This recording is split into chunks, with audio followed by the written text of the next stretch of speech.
A heart-wrenching scream tore through the silent depths của Istanbul dawn, năm 1623. It wasn't the roar of battle, but the trembling cry của a young girl, barely 15, echoing through the marble halls của Topkapi Palace. This was Princess Fatima Sultan, daughter của a most powerful sovereigns on earth. Her pleas, a chilling mix of fear and desperate supplication, snaked through the golden corridors like an icy echo. Even the eunuchs, hardened guardians accustomed to horror, reportedly dared not confront it. This, storytellers claim, was the hidden price every daughter của a sultan paid upon reaching marriageable age. A price not etched in grand chronicles, but whispered, leaving indelible marks upon skin and soul. Official histories remain silent, yet palace gossip spoke of a ritual designed to break the mind long before the body, condemning young brides to a shadowed fate. Behind the veils of silk and the perfume of exotic gardens lay a truth so sinister no European princess would have wished it upon herself. For centuries, rumors persisted. The empire had perfected a marriage protocol so cruel that not even its fiercest enemies would impose it on their daughters. Chroniclers never recorded such practices. Still, popular imagination insisted that the magnificence of public ceremonies concealed a hidden terror. Only much later, writers claimed to have unearthed forbidden documents in Istanbul's archives. These alleged revelations, whether genuine or fabricated, shocked their readers. While peasants and noble women alike dreamed of palace life, the imperial heirs, it seemed, faced nightmares disguised as grandeur. This, then, is no fairy tale. It is a narrative of power and fear, stitched from both history and persistent rumor. Princesses born in marble palaces were not always envied. Many stories suggest they might have preferred the cold embrace of the grave to the destiny awaiting them beyond the wedding door. The Ottoman Empire, vast as a borderless ocean, cast its shadow over 3 continents for more than 6 centuries. From its founding in 1299 until its decline in 1922, it became one of history's most formidable political and military machines. Its armies marched with iron discipline from the formidable walls of Vienna to the scorching sands of Yemen. The fall of Constantinople in 1453 was more than just a conquest of a city, it was the metamorphosis of the known world. Byzantium vanished, and Istanbul became the vibrant, beating heart of an empire. At its very center stood the jewel of the Sultan, the Topkapi Palace. Within its marble walls and fragrant gardens, wars, alliances, and inheritances were decided. But here, too, unfolded the private tragedies of those born with royal blood behind gates fiercely guarded by eunuchs. The imperial harem, a city within a city, once housed more than 800 women. Governed by rigid protocols, it was a world where even a whispered breath could carry profound consequences. From the 1530s onward, when Sultan Suleiman the Magnificent granted his wife, Hurrem, unprecedented titles, the harem ceased to be a simple pleasure ground. It became a complex stage of intrigue, alliances, and silent wars. Most concubines were Christian slaves, captured in campaigns or purchased in distant markets. Torn from their homes, they arrived with a singular dream: to win the Sultan's gaze and transform their bondage into influence. Their days were filled with music, embroidery, poetry, and rites of obedience. Every gesture, every glance could decide their future. Paradoxically, these slaves sometimes possessed more room for maneuver than the Sultan's own daughters. Concubines could rise to dizzying positions of power, even becoming regents. Imperial princesses, however, were often reduced to mere pawns in diplomacy, bartered in marriage to secure loyalty or quell rebellion. It was in this setting of grandeur and oppression that the so-called Sultanate of Women arose, spanning from 1553 to 1656. Figures like Kosem Sultan and Turhan Hatice Sultan wielded real authority, feared even by the Janissaries. Yet, while concubines turned queens shaped the fate of the empire, imperial princesses remained bound by a harsher destiny. The brilliance of their lineage was also their chain. They were born to be sacrificed in the name of power. The external splendor, with its golden thrones, lavish banquets, and magnificent embassies, concealed a mechanism of submission that few dared to speak of openly.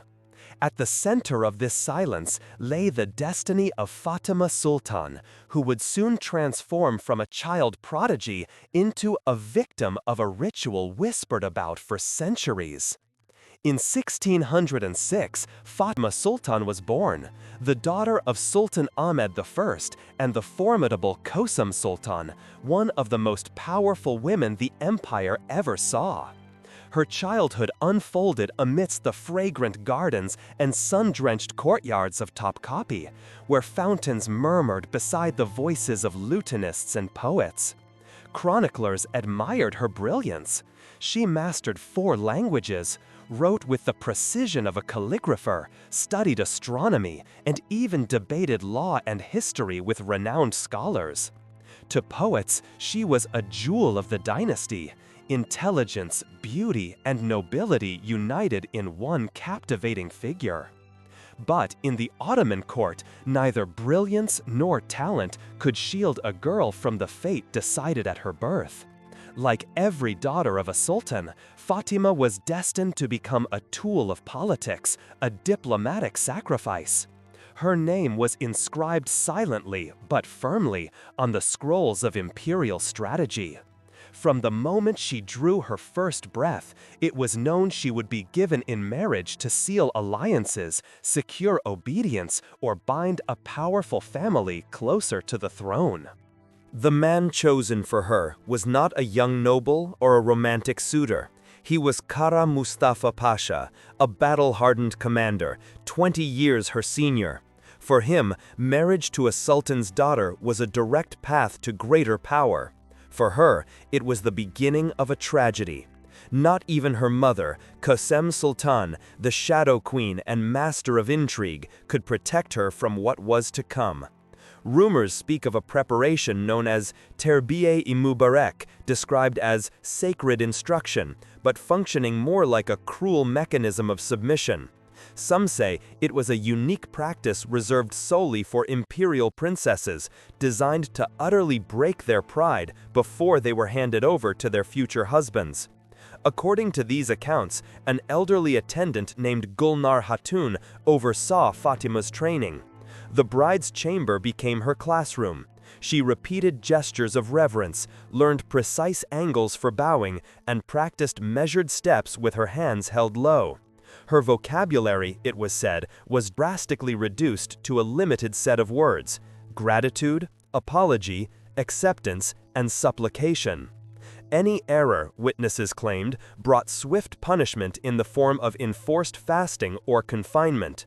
The most disturbing whispers describe rehearsals for the wedding night itself, known as talimi perde, carried out in underground chambers with wax figures crafted by Venetian artisans. If these stories are true, Fatima was forced to mimic gestures no adolescent should ever know. Every sign of resistance was noted in secret ledgers. Whether fact or cruel exaggeration, such tales spread among later chroniclers, always insisting that no other court in the world subjected its princesses to such rituals. What is known for certain is that her final months before marriage were marked by deep humiliation. Accounts recall that she was even made to serve her father's concubines, washing them, dressing them, and preparing them for their meetings with the Sultan. Some describe how she wept uncontrollably while adjusting their delicate veils. Each act was meticulously designed to crush her pride before the wedding day finally arrived.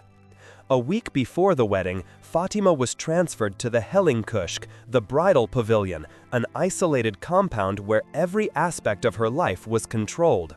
From that moment, nothing she ate, drank, or even thought seemed to belong to her anymore. Her diet consisted of pomegranates, honey, goat's milk, almonds, and spiced elixirs. Some claimed these mixtures, prepared by alchemists said to be trained in Cordoba and Samarkand, carried substances meant to calm her spirit and induce docility. Others dismissed them as mere rumor, but the effect was undeniable. She began to sink into a strange state of resignation. Every sip and every bite carried an invisible reminder: her body was no longer hers. Bathing, too, became an ordeal. Under the watchful eyes of attendants, she was immersed in waters perfumed with oils of poppy, valerian, asafoetida. What should have been refreshing was instead a ritual of profound control. Each cleansing was framed as purification for her future husband. Witnesses later described it as a sacred act twisted into an invisible chain, the very water becoming the empire's claim over her skin. The walls of the pavilion told the same story. Tapestries displayed scenes of obedient wives celebrated for their fertility and submission, silent models for her to imitate. Phoenician mirrors were strategically positioned so she could not escape her own reflection. A practice once rooted in Sufi meditation, known as muraqaba or self-observation, was twisted into a weapon. Fatima was forced to watch herself constantly, as if even her own shadow had become a jailer. Meanwhile, her education shifted dramatically, from poetry and astronomy to obedience manuals. The palace supplied passages from texts such as Nasihat al-Muluk and other treatises, extolling loyalty and sacrifice as sacred duties. Day after day, she recited these verses aloud before concubines and eunuchs. Prayers, too, were reshaped. No longer personal supplications to God, but formulas glorifying devotion to a husband as a divine command. Religion itself became a rehearsal for submission. Humiliation was woven into her daily life. Twice a week, she was ordered to serve her father's concubines. The ritual's message was chillingly clear. Even her father's mistresses stood above her. The punishments for resistance were harsh. A defiant glance could mean enforced fasting. A sigh of disgust might send her into the damp reflection cells, where silence and darkness broke her further. Any mistake in bowing or prayer meant endless repetition before the female court until sheer exhaustion erased her will. Records, or perhaps rumors repeated by later storytellers, insist that every detail of her progress was meticulously logged, as if she were taking an exam. But there were no rewards, only the certainty that the training would continue until she was completely reshaped. By this stage, those who knew her said her voice began to fade. She did not merely remain silent from fear. She seemed unable to find words at all. The brilliant young woman who once debated scholars was now little more than a shadow, her identity hollowed out within the pavilion walls. A week before the wedding, her isolation reached its peak. Cut off from all outside sound, Fatima lived under a clockwork routine designed to erase her entirely. Under constant supervision, fed with purifying foods, bathed in sacred oils, surrounded by tapestries of submissive wives and mirrors that turned inward into prisons, she finally understood she was no longer master of her voice, her body, or her dreams. The girl, who had once charted the stars, had been transformed into a vessel of obedience. The daughter of Ahmed, once known for her intelligence and spirit, was now a subdued shadow, prepared to endure the most feared night of her life. The appointed day arrived on March the 15th, 1623. From dawn, Istanbul throbbed with ceremony. The streets filled with vibrant processions, incense hung thick in the air, and music flowed from distant provinces. War drums clashed with the strings of the oud, while palace courtyards glittered with banquets served on golden trays. Chroniclers describe Persian dancers and Andalusian musicians animating the halls, while the janissaries displayed their martial skill before the Sultan's eyes. For the people, it was a spectacle sent to honor the heavens. For Fatima, it was the relentless drumbeat of doom. The palace physicians noticed worrying signs. She drank little, her lips cracked. She trembled and sweated despite the mild spring air. Today, we would recognize them as panic attacks. At the time, they were recorded under the vague diagnosis of virginal melancholy. Guests raised their glasses, music filled the corridors, yet she remained silent, staring at nothing. When the feasts ended and the visitors departed, the most dreaded procession began. The princess was led to the bridal pavilion, an octagonal structure raised in the palace gardens. Officially, it was meant to embody purity, surrender, and union. But in the whispers of eunuchs and attendants, it became something darker. Some swore that the building itself had been arranged to test obedience, each chamber dedicated to a different rite. In truth, Fatima was bathed in rosewater and sandalwood, her body anointed with oils, as was custom. Yet rumors claim stronger concoctions were used, drops of opium, even mandrake, to dull resistance. She was dressed in white silk, embroidered with gold, her gown heavy with pearls and gems. To outsiders, it was a vision of majesty, but some whispered that the gown's immense weight and layers made it a prison, forcing her body into stillness. Meanwhile, Kara Mustafa Pasha was kept apart, receiving counsel from elders on how to approach the union. Some accounts insist he was instructed in intimidation, gestures of dominance, as if preparing for a campaign. Whether truth or rumor, the very idea reveals how closely politics and the marriage bed were entwined. At last, the bride was led into the chamber of consummation. The walls bore tapestries of conquests and victories, a stark reminder that this union was not simply personal, but dynastic. Chroniclers note that attendants remained close by, listening, ensuring that nothing could prevent the act. To them, the union symbolized stability for the empire. For Fatima, it was the beginning of collapse. Witnesses wrote that her voice faltered to a whisper, her body trembling uncontrollably. Some accounts even speak of fainting spells and bleeding, described in coded terms as the soul departing the body. Whether exaggerated or not, the picture is clear. She endured the night in silence, her spirit withdrawing in order to survive. The following days tragically revealed her transformation. Court physicians recorded symptoms we would now call severe trauma: mutinous, profound loss of appetite, sudden crying, and violent fits at the mere presence of men, even trusted eunuchs. Remedies were attempted: herbal infusions, soothing music, Sufi meditations. None restored her former brilliance. The young woman who once debated astronomy with scholars and played music in the gardens became a hushed shadow. Books lay unopened, instruments gathered dust, and her laughter was gone forever. The marriage continued out of duty. Children were born, ceremonies held, but in private, silence ruled. Later memoirs suggest that even Mustafa Pasha sought refuge in long military campaigns and the solace of opium, perhaps haunted by the knowledge that his wedding night had irrevocably destroyed his wife.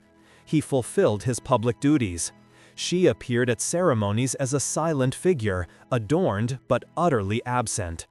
The years passed without Fatima ever recovering the spark of her youth. Chroniclers noted her voice grew faint, her laugh vanished, and physicians described her as plagued by fevers, fainting spells, and a quickened pulse that worsened each year around the anniversary of her marriage. What began as a night of consummation seemed in the eyes of some to have transformed into a lifelong sentence of silence. The daughter of Ahmed I, once celebrated for her brilliance, became a quiet shadow within the palace walls. The empire, which had praised her wedding as a triumph, did not acknowledge the profound private cost. But Fatima's ordeal was far from unique. In the dusty, forgotten corners of imperial archives, scattered records whisper of countless other Ottoman princesses who endured remarkably similar fates. Their stories, like fragile tapestries, were often left unfinished, their vibrant threads frayed by the unyielding loom of statecraft. Many lived out their lives in a profound silence, their names barely spoken, often fading into oblivion soon after their weddings. Others vanished entirely from official registers, their existence erased as if they had never graced the gilded halls. Historians, sifting through the sparse evidence, suspect cases of suicide or madness, though the chronicles, ever vigilant in preserving decorum, replace these grim realities with vague euphemisms like illness or withdrawal. The empire, vast and seemingly eternal, viewed its princesses not as individuals but as invaluable assets. They were the most exquisite pawns on a chessboard spanning 3 continents. Each marriage was a strategic alliance, a bond forged not by affection but by cold political calculation. A princess, given in marriage, could secure the loyalty of a powerful pasha, quell a burgeoning rebellion in a distant province, or strengthen ties with an influential religious leader. Their husbands, often battle-hardened veterans or shrewd statesmen many decades their senior, rarely sought a companion or a loving wife. They sought instead the prestige, the direct connection to the Sultan's bloodline, and the undeniable power that came with such a union. The princess was the living, breathing emblem of that alliance, a constant reminder of imperial favor and control. Paradoxically, while concubines, often enslaved, could dream of ascending to positions of immense power, even becoming regents and shaping the empire's destiny, the Sultan's own daughters were imprisoned by their birthright. Born free, they were ironically the least free, their lives meticulously charted from the cradle to the grave. A concubine, through charm or cunning, might capture the Sultan's heart and wield influence. A princess, however, was already a fixed point in the political constellation, her trajectory predetermined. Her new home, usually a grand palace bestowed upon her by the Sultan, was often no less a gilded cage than the harem she had left. While outwardly a symbol of luxury, it was still a place of strict surveillance.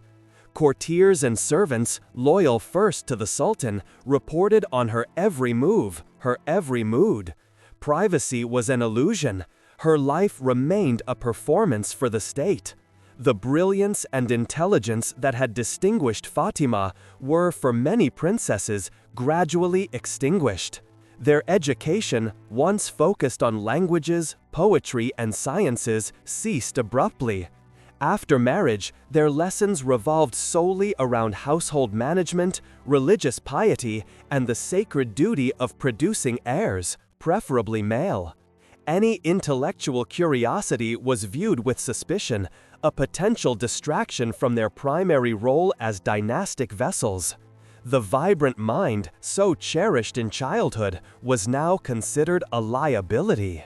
Yet, even within these golden cages, whispers of subtle resistance persisted. Some accounts suggest princesses devised secret embroidery codes, weaving hidden messages into intricate patterns to communicate with sisters or sympathetic attendants. These were not acts of open defiance, but quiet assertions of a hidden self, a desperate attempt to maintain a connection to a world beyond the imperial decree. Rarely, a princess might seek permission for divorce, a daring, almost unthinkable act in a society where royal marriages were considered sacrosanct and unbreakable. The repercussions were immense, potentially destabilizing carefully constructed alliances, but the sheer desperation driving such a request underscores the profound unhappiness that simmered beneath the surface of imperial splendor.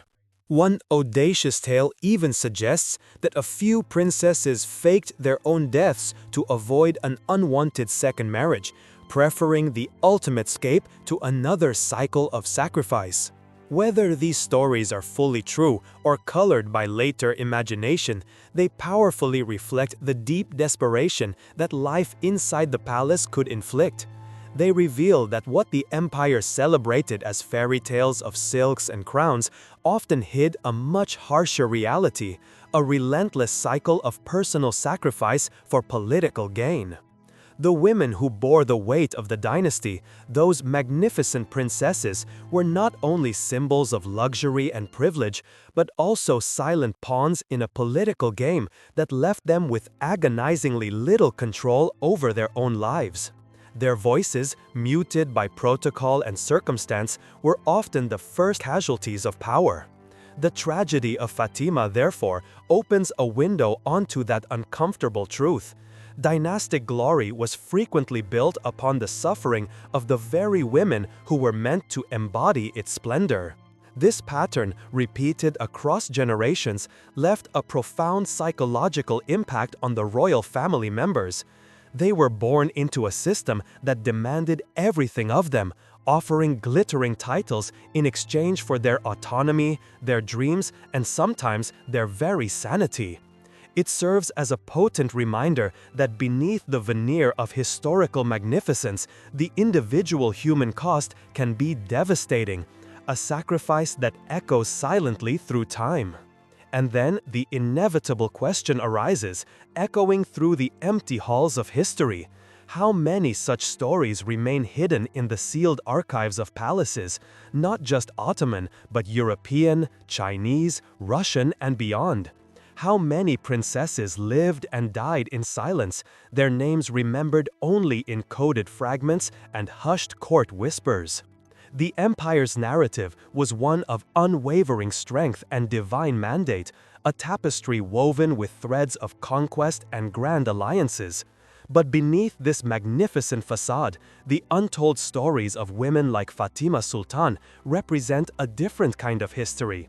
A history of personal anguish, quiet rebellion, and lives unlived. They challenge the romanticized notions of royalty, forcing us to confront the stark realities of power at its most intimate and often brutal level. These women, confined by their lineage, were paradoxically central to the empire's stability.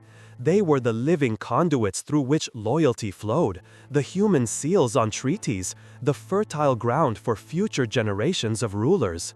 Their bodies and their destinies were state property, meticulously managed for the greater good of the dynasty. This made their personal suffering not just a private tragedy, but an integral, though unacknowledged, component of imperial governance. The mechanisms of control extended far beyond the wedding night. Even after a princess had fulfilled her initial duty, her life remained circumscribed. Her children, especially sons, were often swiftly removed from her care to be raised by royal wet nurses and tutors, ensuring their primary allegiance was to the sultan, not their mother. This separation was another layer of emotional stripping, severing the deep bonds of motherhood in the name of imperial authority. As time wore on, some princesses sought solace in religion, transforming their gilded cages into personal cloisters. They would devote themselves to prayer, philanthropy, and the quiet study of sacred texts, finding a spiritual autonomy that was denied to them in the secular world. Others, unable to escape their despair, succumbed to the very illnesses euphemistically recorded in the annals, the melancholy that was clinical depression, the fevers that masked psychological breakdown, or the withdrawal that was utter mental collapse. The tragic irony is that while the empire boasted of its sophistication and cultural refinement, its treatment of its royal daughters often mirrored the very practices it might have condemned in lesser societies.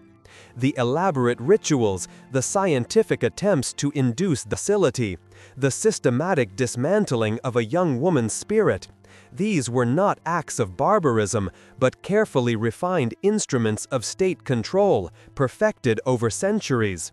They reveal a chilling pragmatism, a willingness to sacrifice individual well-being for collective power.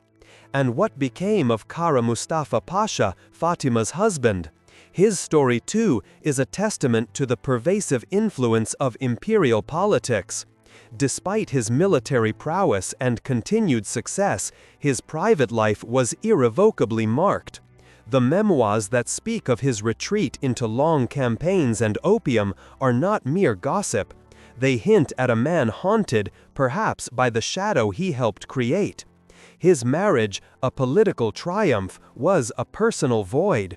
He gained power but lost a wife in spirit, living with the silent consequence of a system that demanded such a high price.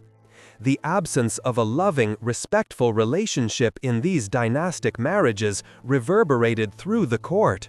It fostered a culture of emotional distance where genuine connection was sacrificed for strategic advantage. This emotional barrenness trickled down, impacting the very fabric of royal family life and potentially shaping the emotional landscape of future rulers. The enduring legacy of women like Fatima Sultan is not one of grandeur, but of profound human cost. Their stories, pieced together from fragments and whispers, serve as a vital counter-narrative to the official histories. They remind us that history is not just about battles and treaties, but also about the intimate struggles of individuals caught in the machinery of power. Their muted voices, once silenced by protocol, now speak across centuries, offering a poignant reminder of the sacrifices made for empire. If the fate of Fatima Sultan has unsettled you, if it has stirred a curiosity about the hidden truths beneath the glittering surfaces of power, then join us as we continue to uncover more hidden histories. Share this story, subscribe for deeper dives, and tell us in the comments below which other queen or princess's destiny you would like brought out of the shadows. Because only by peeling away the silks and the myths can we finally hear the authentic voices of those sacrificed to the relentless demands of empire, ensuring that their forgotten lives are remembered, not just as pawns, but as human beings who endured, resisted, or succumbed to the immense pressures of their royal birthright.